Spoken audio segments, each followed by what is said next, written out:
Prince George's County, Maryland, is one of the three Maryland and Virginia counties, along with Alexandria, that border the District of Columbia. Like the others, it's home to thousands of federal employees.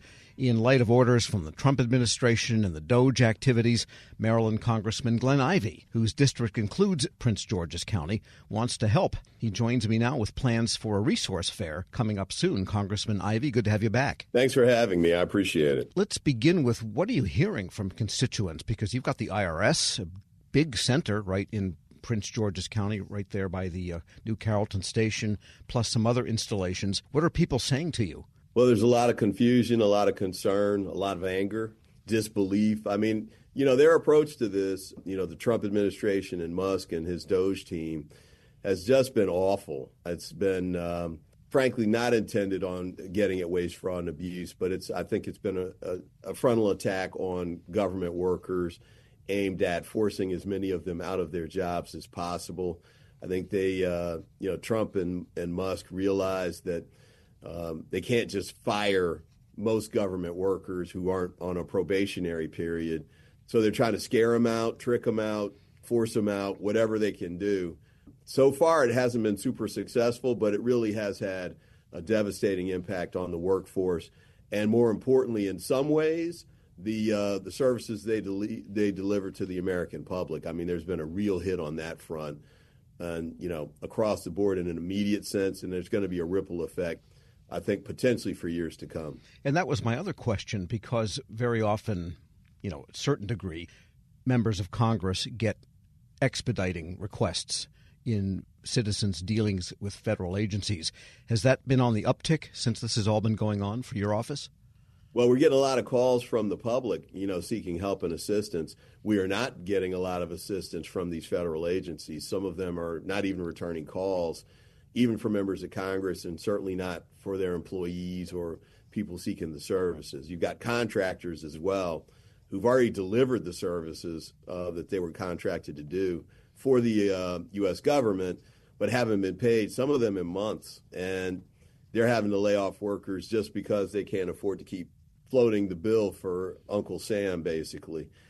So there's multiple angles, multiple problems, and we're doing everything we can to turn that around, but it's going to take some time. And you mentioned the probation people that have been let go. And I think this is something you've probably also seen. In many times, someone could be a 20-year employee and just got a promotion or moved to another agency. And by definition, they're on probation in the new job. And they're getting tossed out even with all that experience, along with people that might have just been hired for the first time in the last year or so.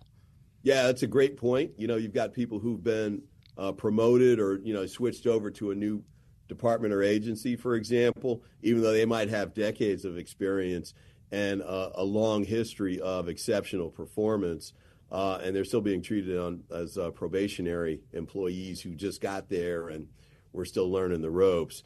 And the other point to make on that front is, the people who are getting fired or forced out or intimidated, many of them have excellent evaluations for years. Yet Trump and Musk are, issuing these broad press release statements that these people are being fired for, misconduct or poor performance. And it's just false, and they really need to be called on that and held accountable for that. And to some extent, this is a Democratic versus Republican issue. But what about some of your colleagues on the other side of the aisle, on the Republican side? Are some of them voicing, even if only privately, some skepticism about how this is going? Yeah, you're starting to see some of that. Some of it's even public. Every now and then you'll hear a senator say something about it because these cuts are hitting across the board and impacting across the country.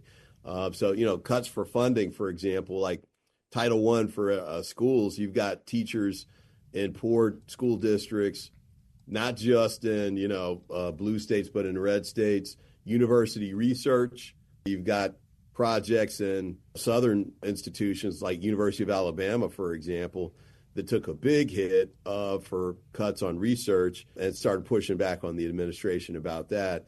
And you've also got issues where it's not just the funding piece, but it's the ripple effect impact. One group came in and told me about the need to shut down think it was 5 elementary schools in one school district in Texas because the funding got cut for it. And so, and the Title I funding is for teachers for those schools, special education, for example. I'm not even sure they have the ability to make the cuts like that. I thought that was, required for by statute. Then you've got things like Meals on Wheels, all kinds of services across the board, cancer research, things that, I hope they didn't know they were cutting when they did it, but, it's not a good place to be. Either they're being negligent or, I'm not even sure I can find the word for it. If they're making intentional cuts like that, how irresponsible could that be? We're speaking with Congressman Glenn Ivey, who represents Maryland's 4th District. And getting back to Prince George's County and your constituents, you're having a fair of types on Saturday. What's going to go on, and what can you really do for people except offer a broad shoulder to hug and cry on? Yeah, I mean, there's a real challenge right there on that front, but it's clear we've done 2 telephone town halls already. We had 16,000 for one and 20,000 for the next one.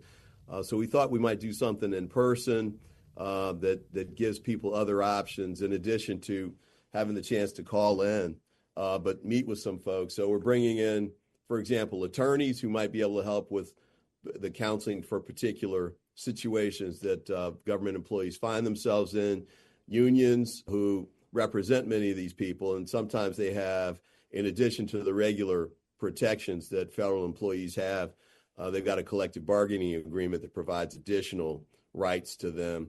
We're trying to bring in counseling folks for potentially financial counseling they might need, job opportunities in other places like the state or the county. So we're trying to provide that angle. And also, advocacy, because, we need people who are ready, willing, and able to push back on this stuff. I know they're out there, and we want to make sure we are part of the avenue, part of the team that they decide to work with as they express their displeasure, and we do it in an organized and structured and targeted way so it has the maximum impact. How many people do you expect to sign up and attend? I don't know, but, we've already gotten 100 who signed up, and we haven't even advertised it yet. So that's as of over the weekend. So, we could see several hundred people for this. So we'll see. One way or another, we want to make sure we provide the services and the assistance that we can to as many people as possible. And this isn't the final effort for this. We're not going away. The problems aren't going away. We'll keep working with people as they have to navigate these challenges. We'll be there for them one way or the other. And just give us the details for those listening in. What time does this take place, and do you have a location yet? Yeah, it's Saturday, March 1st from 10 to noon, and it'll be at Greenbelt Middle School in Greenbelt, Maryland.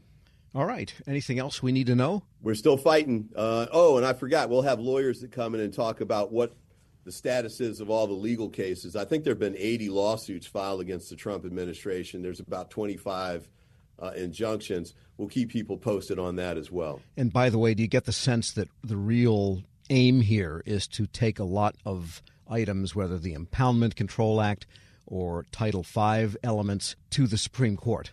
That's the end game here? Yeah, I think for some of it. I think for a lot of it, though, he's really just trying to scare people out of the jobs right now.